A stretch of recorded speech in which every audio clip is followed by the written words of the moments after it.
Bismillahirrahmanirrahim. Assalamualaikum warahmatullahi wabarakatuh.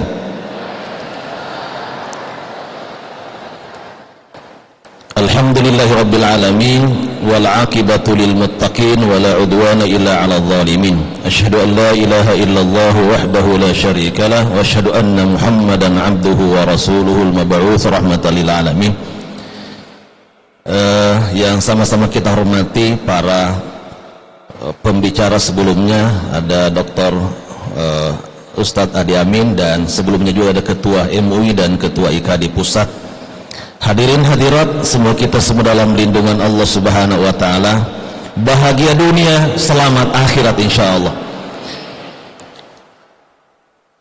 Sebagai penutup, saya ingin menyampaikan beberapa pesan. Pertama, bahwa supaya kita bersemangat dalam beribadah Ramadan, pahami ibadah itu tujuannya ada 4 minimal.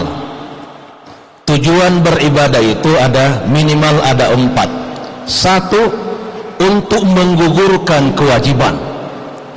Jadi kalau kita sudah menggugurkan kewajiban, menjalankan perintah Allah, insya Allah sudah ada alasan di hadapan Allah bahwa kita telah beribadah di dunia.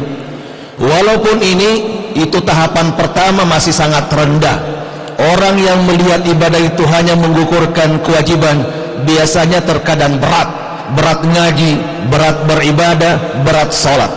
Maka kita harus naik ke level kedua, bahwa ibadah itu tujuannya adalah untuk menenteramkan hati, sehingga diupayakan ibadah itu sebagai kebutuhan, bukan sebatas kewajiban. Pahami bahwa ibadah adalah sumber-sumber ketenangan jiwa. Semua ibadah apapun. Sehingga kalau kita memahami sebagai sumber ketenangan, insya Allah kita akan berlama-lama dalam tilawah, berlama-lama dalam sujud, berlama-lama dalam menghayati dan mentadaburi Al-Quran, karena posisinya sebagai sumber ketenangan. Yang ketiga, ini yang paling penting, ibadah itu sebagai perubah karakter. Jadi karakter kita pasca Ramadan harus berubah, dari orang yang suka berdusta menjadi orang yang jujur. Kepada orang yang suka ghibah, harus kemudian berubah dirinya menjadi orang yang suka memuji orang lain, bukan di hadapannya tetapi tentu ketika orangnya tidak ada. Berubah semuanya, perubahan karakter. Setiap ibadah dalam Al-Quran Allah sebutkan terkait dengan perubahan karakter itu. Yang pertama, ketika kita diperintahkan salat, Allah katakan wa aqimis shalah innas salata tanha 'anil fahsya'i wal munkar. Dirikan salat mencegah kita dari perbuatan keji dan munkar. Orang yang berhasil dalam salatnya insyaallah akan terjauhkan dari perbuatan-perbuatan tercela, munkar, dan tidak disukai oleh Allah Subhanahu wa taala. Maka upayakan setelah Ramadan perilaku kita, karakter kita berubah, sehingga nanti insya Allah pasca Ramadan tidak boleh ada yang sering beralasan, kenapa tidak datang salat berjamaah, capek, ngurusin harta. Itu adalah alasan yang tidak berhasil di bulan Ramadan. Kita harus berhasil bulan Ramadan sehingga mampu berubah karakter kita. Yang terakhir, bahwa ibadah itu tujuannya sebagai bekal akhirat. Bagaimanapun di akhirat yang akan Allah lihat adalah orang yang timbangan amalnya berat. Fa amma man thaqulat mawazinu fa huwa fi 'ishatir radiyah. Bahwa barang siapa yang beramal dan timbangan amalnya berat akan berhak mendapatkan kenikmatan surga Allah Subhanahu wa taala. Dengan pemahaman begini, insyaallah di bulan Ramadan kita terus bersemangat dari tanggal 1 sampai tanggal 30 Ramadan. Demikian juga yang kedua, setelah kita memahami terkait dengan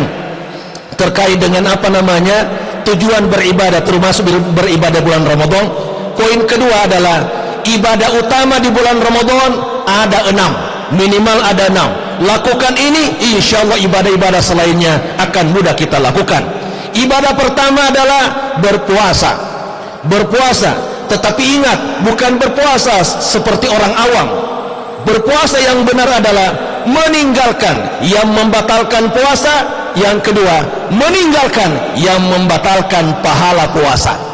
Beribadah puasa yang benar adalah meninggalkan yang membatalkan puasa. Kita sudah paham semuanya. Tapi yang paling penting lagi adalah meninggalkan semua yang bisa membatalkan pahala puasa. main gaplek lah, nonton TV dari pagi sampai sore lah, kemudian main handphone dari pagi sampai malam, bisa membatalkan pahala puasa kita. Wa kan min shaimin laisa lahu min shaumi illa al-ju' wal 'atash. Betapa banyak orang yang berpuasa tidak menghasilkan dari puasanya kecuali hanya lapar dan dahaga. Untuk itu tinggalkan semua yang membatalkan pahala puasa. Ibadah kedua, jangan lupa, ini berdasarkan ayat dalam surat Al-Baqarah 183 sampai 187. Yang kedua adalah memperbanyak baca Quran. Baca Quran, jangan lupa. Kalau seandainya tadabbur bisa di luar Ramadan, kalau seandainya tafsirnya di luar Ramadan, nanti yang lain di luar Ramadan. Tapi para ulama salafus saleh kita itu lebih fokus membaca Quran, sehingga Imam Syafi'i mencontohkan 60 kali khatam selama Ramadan, 2 kali setiap hari. Imam Syafi'i itu juga bisa dijadikan sebagai model ya. Imam Syafi'i itu selama hidupnya beliau khatam 5.000 kali. Selama hidupnya Imam Syafi'i khatam berapa kali? 5.000 kali. Nah, tinggal hitung kita sekarang sudah berapa kali khatam. Bisa jadi 10 kali, bisa jadi 15 kali. Imam Syafi'i di tengah-tengah kesibukannya mampu mengkhatamkan Qur'annya sebanyak 5.000 kali. Itu jadi perbanyak baca Quran. Kalau bisa minimal 3 kali khatam setiap hari, minimal 3 juz. Kapan lagi kita akan berinteraksi dengan Al-Quran, sedangkan Quran diturunkan di bulan Ramadan pertama kali, sehingga Al-Quran lebih mudah masuk ke dalam hati di bulan Ramadan.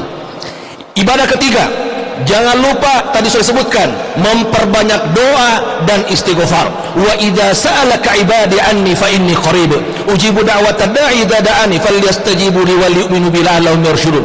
Perbanyak doa, perbanyak istighfar, perbanyak zikir di hadapan Allah Subhanahu wa taala. Tetapi saya ingatkan ya, doanya sudah harus dibikin dari sekarang. Sebab kalau kita cari di bulan Ramadan, takutnya terlewatkan lagi.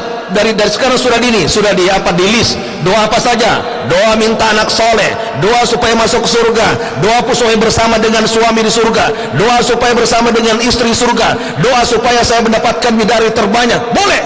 Nah, teman-teman laki-laki ini insya Allah nanti minimal bidadarinya 8, maksimal 72. Wah, senang dia. Tapi jangan, ibu-ibu gimana saya? Ibu-ibu insya Allah bersama dengan pasangan dunianya, juga bersama dengan pasangan di akhiratnya. Suami dunia, suami akhirat insya Allah. Tapi ingat, di akhirat itu semuanya senang. Walaupun suaminya 8, tetap saja ibu-ibu akan senang hatinya. Tidak ada kegelisahan di akhirat, tidak ada cemburu di akhirat. Yang ada bahagia dan bahagia selalu. Apalagi ibu-ibu menjadi kepala rumah tangganya, dia ngatur jadwal. Ini jadwal kamu aminnya, ya siap. Inna ashabal jannatil yawma fi syughulin fakihun. Para suami akan senang dengan pasangannya masing-masing, sibuk dengan pasangannya. Maksimal 72 bagi orang yang mati syahid. Maka kalau suaminya ingin dapat surga lebih banyak, bidadari lebih banyak, kirim dia ke Palestina. Insya Allah dapat bidadari lebih banyak lagi dia. Begitu kira-kira teman-teman. Jadi perbanyak berdoa, di list doanya supaya nanti kelihatan semua, ini belum. Dan doa yang paling bagus adalah seperti doanya orang Malaysia. Doanya orang Malaysia apa? Seperti apa doanya? Ketika musim haji, dia hanya berdoa, ya Allah, berikan kebaikan kepada saya seperti kebaikan yang Engkau berikan kepada semua jamaah haji. Pendek, wah luar biasa. Berikan kebaikan kepada saya seperti kebaikan yang Engkau berikan kepada semua jamaah haji. Nanti Ramadan, ya Allah, berikan kepada saya kebaikan seperti kebaikan yang diminta oleh semua orang yang berpuasa. Pendek tapi luar biasa maknanya. Jadi perbanyak doa dan perbanyak zikir istighfar. Yang keempat, bahwa di bulan Ramadan disunnahkan kita untuk i'tikaf. Uhilla lakum lailatas siyami rafathu ila nisaikum. Hari pertama sampai tanggal 20 masih boleh berhubungan suami istri di malam hari. Tapi Allah minta waktu kita. Aku minta wahai hambaku, waktu anda cuma 10 hari saja saya minta. Lepaskan istri, tinggalkan istri, dan harus fokus untuk saya. Wala tubashiruhunna wa antum aakifuna fil masajid. Jangan engkau menggauli istri ketika engkau sedang beriktikaf.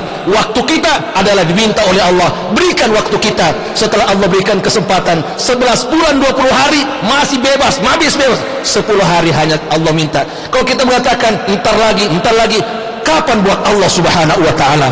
Untuk itu sisakan waktu kita 10 hari saja, 10 hari saja, minimal 10 hari saja di bulan Ramadan kita sibuk untuk beriktikaf di hadapan Allah Subhanahu wa Ta'ala. Yang kelima, ibadah lain yang paling penting adalah mari kita biasakan untuk salat tarawih, qiyam Ramadan. Sudah sebutkan tadi, man qama ramadhana imanan wa ihtisaban ghufira lahu ma taqaddama min dzambi. Kecuali berhalangan, selain itu harus kita penuhi semua yang berkaitan dengan qiyam Ramadan. Tidak bisa lakukan di awal malam, lakukan di tengah malam. Tidak bisa lakukan di tengah malam, lakukan di akhir malam. Semuanya insyaallah indah dalam pandangan Allah Subhanahu wa Ta'ala. Yang terakhir, yang keenam adalah perbanyak infak sedekah dan perbanyak mungkin ada hibah. Pokoknya keluarkan uang, berinfak dermawan, sehingga kata Rasulullah dalam sebuah hadisnya, aku di bulan Ramadan seperti angin yang bertiup setiap saat. Ciri dari angin itu adalah bahwa bertiup setiap saat, artinya menyentuh semua dedaunan, artinya dia tidak pernah berhenti bersedekah, sekaligus menyentuh semua orang-orang yang berhak mendapatkan sedekah. Begitulah cara Rasulullah mencontohkan kepada kita untuk menjadi orang yang dermawan.